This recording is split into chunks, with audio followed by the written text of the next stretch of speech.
Ay pulit sa atin mga boss, mga ka-DA, meron po tayong for release unit ngayon na DA64W Samurai Edition low roof 4x2 automatic transmission, dual auto sliding door with auto stepboard.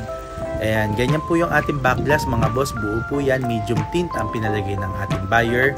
Pagdating naman po sa ating mga door pillars, ayan po, matte black, body color beige. Ayan po napili ng ating buyer mga boss. So front grille natin, ganyan po ang looks ng ating Samurai Edition.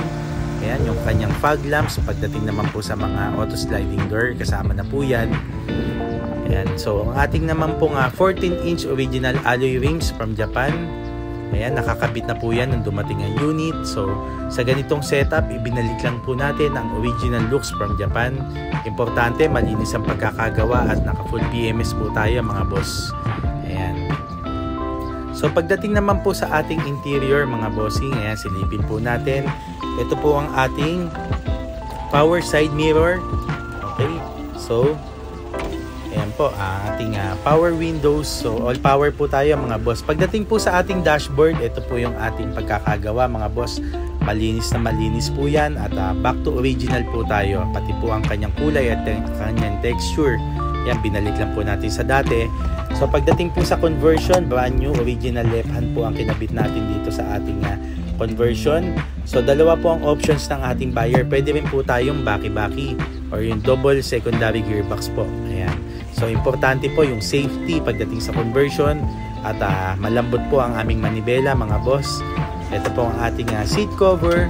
Ayan. Individual seat or yung captain seat na tinatawag. Yung armrest po sa kanyang second row, meron po siyang cup holder. Okay. So mga pinakabit ng ating buyer, itong ating extra fan, 9-inch Android head unit. Ayan, yung ating Lenovo dashcam na may front and rear cam. Temperature gauge with voltmeter. Okay, sa headliner natin, dumating po yung unit. Malinis po ang headliner natin. Ayan, nag-detail pa rin po tayo mga boss. So ito yung speakers natin pagdating sa kanyang third row na may charging port na rin pong kasama. Ayan. So sa mga interested po, pwede po kayong tumawag sa amin sa 0915-212-2037 or mag-PM po kayo sa aming FB page, FC Cars Minivan Manila. Sa mga nagtatanong po kung magkano po inabot ang presyo ng ganitong setup, inabot po si buyer ng 303,000. Yan po. Sa atin naman pong basic setup, 290,000 lang po tayo sa mga ganito. Okay, maraming salamat po.